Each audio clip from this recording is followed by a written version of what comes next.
Joseph Sheridan Le Fanu, el fantasma y el ensalmador.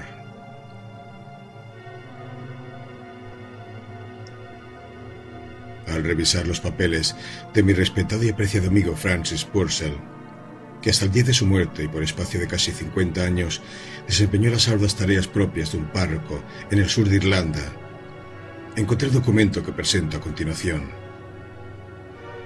Como este, había muchos, pues era coleccionista curioso y paciente de antiguas tradiciones locales, materia muy abundante en la región en la que habitaba. Recuerdo que recoger y clasificar estas leyendas constituía un pasatiempo para él, pero no tuve noticia de que su afición por lo maravilloso y lo fantástico llegara al extremo de incitarle a dejar constancia escrita de los resultados de sus investigaciones, hasta que, bajo la forma de legado universal, su testamento puso en mis manos todos sus manuscritos. Para quienes piensen que el estudio de tales temas no concuerda con el carácter y las costumbres de un cura rural, es conveniente resaltar que existía una clase de sacerdotes, los de la vieja escuela, clase casi extinta en la actualidad, de costumbres más refinadas y de gustos más literarios que los de los discípulos de Maynooth. Tal vez haya que añadir que en el sur de Irlanda está muy extendida la superstición que ilustra el siguiente relato, a saber, que el cadáver que ha recibido sepultura más recientemente durante la primera etapa de su estancia contrae la obligación de proporcionar agua fresca para calmar la sed abrasadora del purgatorio a los demás inquilinos del camposanto en el que se encuentra.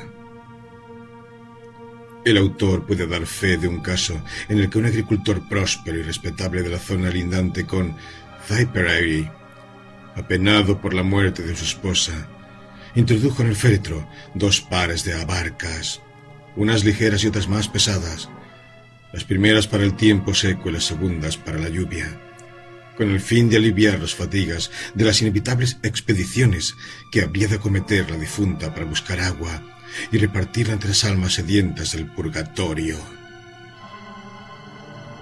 Los enfrentamientos se tornan violentos y desesperados cuando, casualmente, 2 cortejos fúnebres se aproximan al mismo tiempo al cementerio, pues cada cual se empeña en dar prioridad a su difunto para sepultarle y liberarle de la carga que recae sobre quien llega al último.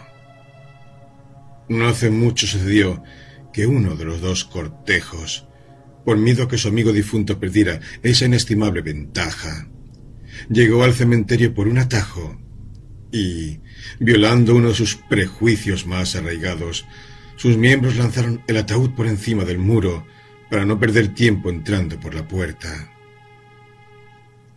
Se podían citar numerosos ejemplos, y todos ellos pondrían de manifiesto cuán arraigada se encuentra esta superstición entre los campesinos del sur. Pero no entretendré al lector con más preliminares y procederé a presentarle el siguiente. Extracto de los manuscritos del difunto reverendo Francis Purcell de Dromcollogh. Voy a contar la siguiente historia con todos los detalles que recuerdo y con las propias palabras del narrador. Tal vez sea necesario destacar que se trataba de un hombre, como se suele decir, bien hablado, pues durante mucho tiempo enseñó las artes y las ciencias liberales que a su juicio era conveniente que conociera a los despiertos jóvenes de su parroquia natal, circunstancia esta que podría explicar la aparición de ciertas palabras altisonantes en el transcurso de la presente narración, más destacables por su eufonía que por la corrección con que se emplean. Sin más preámbulos, procedo a presentar ante ustedes las fantásticas aventuras de Terry Neill, pues es una historia rara y tan cierta como que yo estoy vivo, y hasta me atrevería a decir que no hay nadie en las 7 parroquias que pueda contarla ni mejor ni con más claridad que yo, porque le pasó a mi padre, la he oído de su propia boca 100 veces. Y no es porque fuera mi padre, pero puedo decir con orgullo que la palabra de mi padre era tan indigna de crédito como el juramento de cualquier noble del país. Tanto es así, que cuando algún pobre hombre se metía en líos, siempre era él quien iba de testigo a los tribunales. Pero bueno, eso da igual. Era el hombre más honrado y más sobrio de los alrededores, aunque, eso sí, le gustaba un poco demasiado empinar el codo. No había en todo el pueblo nadie mejor dispuesto para trabajar y cavar. Y era muy mañoso para la carpintería y para arreglar muebles viejos y cosas por el estilo. Y como es natural, también le dio por componer huesos. Porque no había nadie como él para ajustar la pata de un taburete o de una mesa. Y puedo asegurar que nunca hubo ensalmador con tantísima clientela, hombres y niños, jóvenes y viejos. No ha habido en el mundo nadie que arreglara mejor un hueso roto.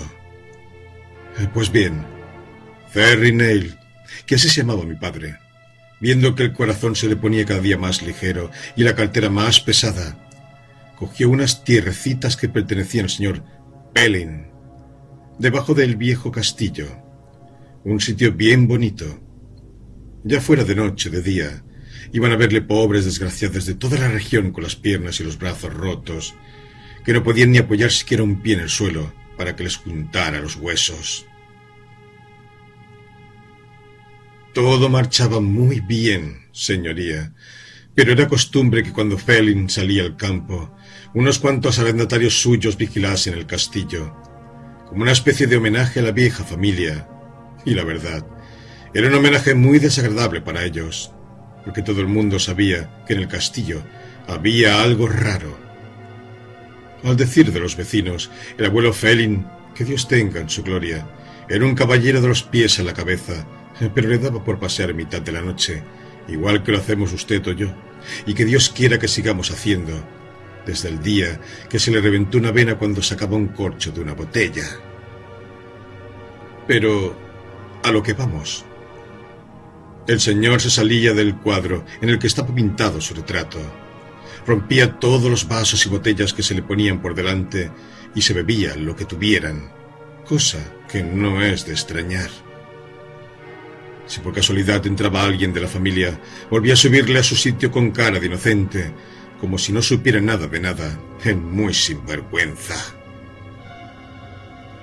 Pues bien, señoría, como iba diciendo, una vez los del castillo fueron a Dublín a pasar 1 o 2 semanas, así que, como de costumbre, varios arrendatarios fueron a vigilar el castillo, y a la tercera noche le tocó el turno a mi padre. «¡Maldita sea!», se dijo para sus adentros. «Tengo que pasar en vela toda la noche, y encima con ese espíritu vagabundo, que Dios confunda, dando la tabarra por la casa y haciendo perrerías». Pero, como no había forma de librarse de aquello, hizo de tripas corazón, y allá que se fue, a la caída de la noche, con una botella de whisky y otra de agua bendita. Llovía bastante y estaba todo oscuro y tenebroso cuando llegó mi padre. Se echó un poco de agua bendita por encima y al poco tiempo tuvo que beberse un vaso de whisky para entrar en calor. Le abrió la puerta al viejo mayordomo, Lawrence O'Connor, que siempre se había llevado bien con mi padre. Así que, al ver quién era y que mi padre le dijo que le tocaba a él vigilar en el castillo, el mayordomo se ofreció a velar con él. Estoy seguro de que a mi padre no le pareció mal. Larry le dijo: «Vamos a encender fuego en el salón». «¿No será mejor en el comedor?», contesta mi padre, porque sabía que el retrato del señor estaba en el salón. «No se puede encender fuego en el comedor, porque en la chimenea hay un nido de grajillas», dice Lawrence. «Pues entonces vamos a la cocina, porque no me parece bien que una persona como yo esté en el salón». Va y dice mi padre. «Venga, Terry», dice Lawrence. «Si vamos a mantener la vieja costumbre, más vale hacerlo como Dios manda». Al diablo con las costumbres, dijo mi padre, pero para sus adentros, a ver si se me entiende, porque no quería que Lawrence notara que tenía miedo. Bueno, como a ti te parezca, Lawrence, dice, y bajaron a la cocina hasta que prendiera la leña en el salón, para lo que no tuvieron que esperar mucho. Al poco rato subieron otra vez y se sentaron cómodamente junto a la chimenea del salón y se pusieron a charlar, fumando y bebiendo sorbitos el whisky, con un buen fuego de leña y turba para calentarse las piernas.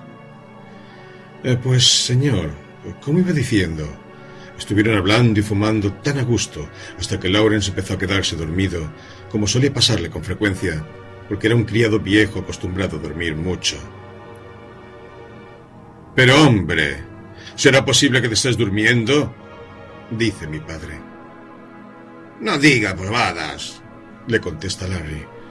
Es que cierro los ojos para que no me entre el humo del tabaco, que me hace llorar. Así que no te metas donde no te llaman. Le dice muy tieso, porque el hombre tenía una panza enorme. Que Dios le tenga en su gloria. Y continúa con lo que me estabas contando, que te escucho, le dice, cerrando los ojos. Cuando mi padre se dio cuenta de que no servía de nada hablarle, siguió con la historia de Jim Sullivan y su cabra, que es lo que estaba contando. Era una historia bien bonita y bien entretenida que podría haber despertado un lirón y aún más a un simple cristiano que se estaba quedando dormido. Pero, según como lo contaba mi padre, creo que jamás se ha oído nada por el estilo, porque le ponía todo el alma, como si le fuera en ello la vida, porque quería que Larry se mantuviera despierto. Pero no le sirvió de nada, porque lo invadió el sueño. Y antes de que terminara de contar la historia, Larry O'Connor se puso a roncar como un condenado. ¡Maldita sea!, dice mi padre. Este tipo es imposible. Es capaz de dormirse en la misma habitación en la que ronda un espíritu. Que Dios nos coja confesados, dice, y fue a sacudir a Lawrence para espabilarlo, pero cayó en la cuenta de que si lo despertaba, seguramente se iría a la cama y lo dejaría completamente solo, lo que sería todavía peor. En fin, no molestaré al pobre hombre, pensó mi padre. No estaría bien interrumpirlo ahora que se ha quedado dormido. Ojalá estuviera yo igual que él. Así que se puso a pasear por la habitación, rezando hasta que rompió a sudar, con perdón. Pero, como no le servía de nada, se bebió lo menos medio litro de alcohol para darse ánimos. Ojalá estuviera tan tranquilo como Larry, se dijo. A lo mejor me duermo si me lo propongo. Y al tiempo que lo pensaba, arrastró un sillón grande hasta el de Lawrence y se acomodó lo mejor que pudo. Pero se me olvidaba contarle una cosa muy rara. Aunque no quería hacerlo, de vez en cuando miraba el cuadro y se dio cuenta de que los ojos del retrato lo seguían a todas partes y lo miraban fijamente y hasta le hacían guiños. Al ver aquello pensó: maldita sea mi suerte y el día en que se me ocurrió venir aquí. Pero nada vale lamentarse. Si tengo que morir, más vale armarse de valor. Pues bien, señoría, intentó tranquilizarse y hasta llegó a pensar que a lo mejor se había quedado dormido. Pero lo desengañó el ruido de la tormenta, que hacía crujir las grandes ramas de los árboles y silbaba por el tiro de las chimeneas del castillo. Una vez, el viento dio tal bufido que le pareció que se iban a desmoronar los muros del castillo de lo fuerte que lo sacudió. De repente se acabó la tormenta y la noche se quedó de lo más apacible, como en pleno mes de julio. No habrían pasado más de 3 minutos cuando le pareció oír un ruido sobre la repisa de la chimenea. Mi padre abrió una pizca los ojos y vio con toda claridad que el viejo señor salía del cuadro poco a poco, como si se estuviera quitando la chaqueta. Se apoyó en la repisa y puso los pies en el suelo. Y entonces el viejo zorro, antes de seguir adelante, se paró.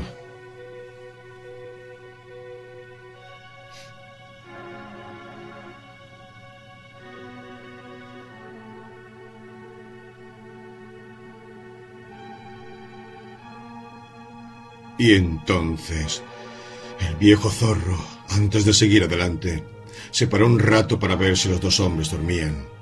Y cuando creyó que todo estaba en orden, estiró un brazo y agarró la botella de whisky y se bebió por lo menos medio litro. Cuando quedó satisfecho, dejó la botella en el mismo sitio de antes, con todo el cuidado del mundo, y se puso a pasear por la habitación, tan sobrio como si no hubiera bebido ni una gota de alcohol.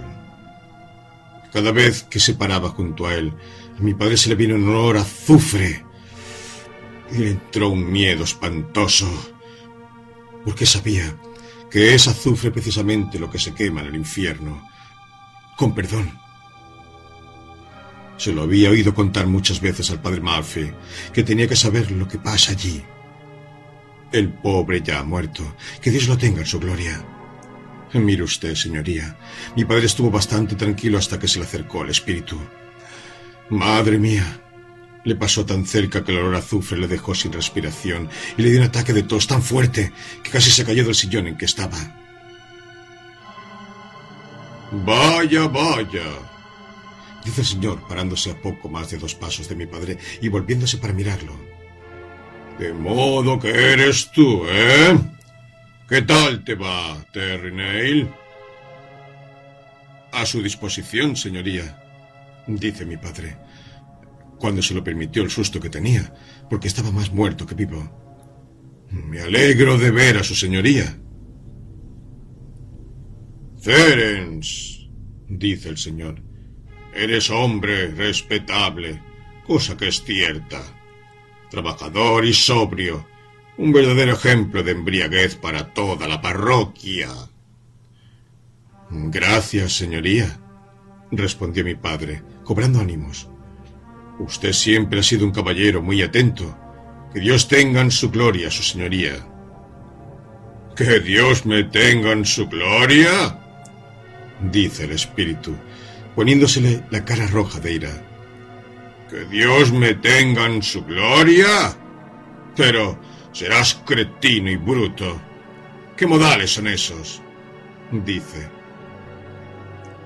Yo no tengo la culpa de estar muerto, y la gente como tú no tiene que restregármelo por las narices a la primera de cambio, dice, dando una patada tan fuerte en el suelo que casi rompió la madera.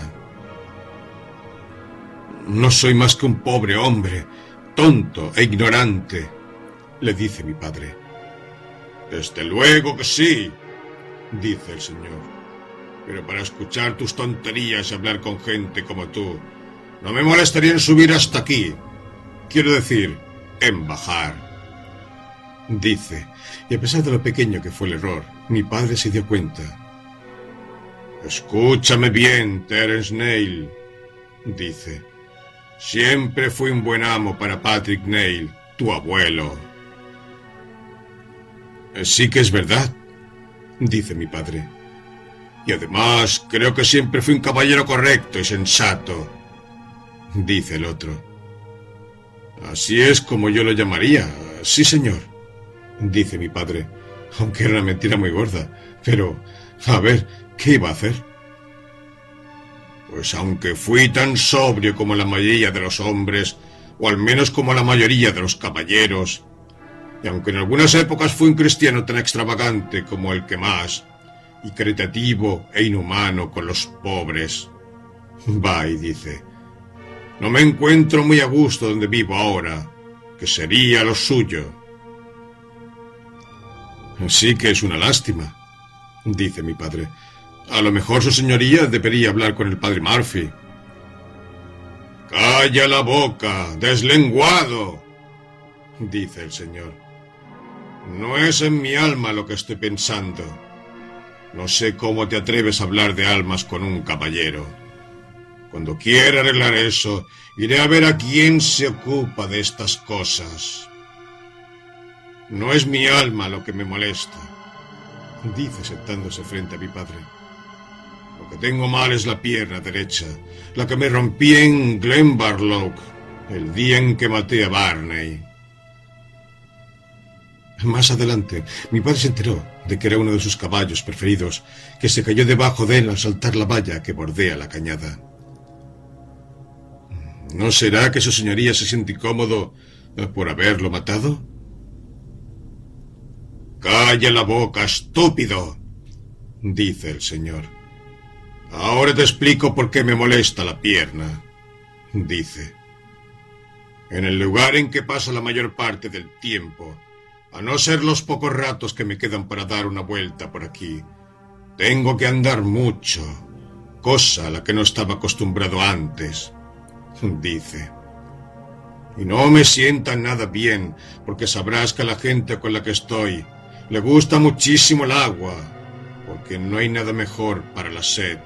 Y además, allí hace demasiado calor», dice.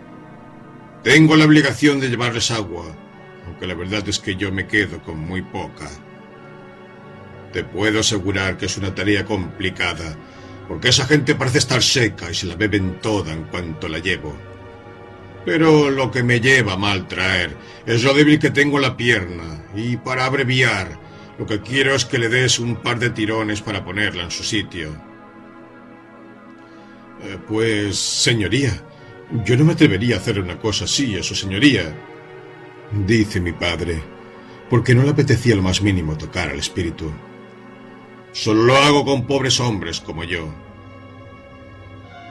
«No seas pelotillero», dice el señor.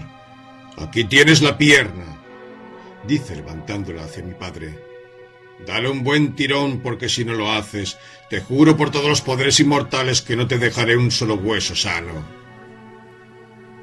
Cuando mi padre oyó aquello, comprendió que no le iba a servir de nada resistirse, así que cogió la pierna y se puso a tirar hasta que la cara se le cubrió de sudor. «Bendito sea Dios». «Tira fuerte, imbécil», dice el señor. «Como mande su señoría», dice mi padre. «Más fuerte», dice el señor. Y mi padre tiró con todas sus fuerzas. «Voy a beber un traguito para darme ánimos», dice el señor, acercando la mano a la botella y dejando caer todo el peso del cuerpo. Pero, con todo lo listo que era, metió la pata, porque cogió la otra botella. «A tu salud, Terence», dice, «y sigue tirando con todas tus fuerzas». Levantó la botella de agua bendita, pero casi no se le había acercado a los labios cuando soltó un grito tan grande que pareció como si la habitación fuera a hacerse pedazos, y pegó tal sacudida que mi padre se quedó con la pierna en las manos. El señor dio un salto por encima de la mesa, y mi padre salió volando hacia el otro extremo de la habitación y se cayó de espaldas en el suelo.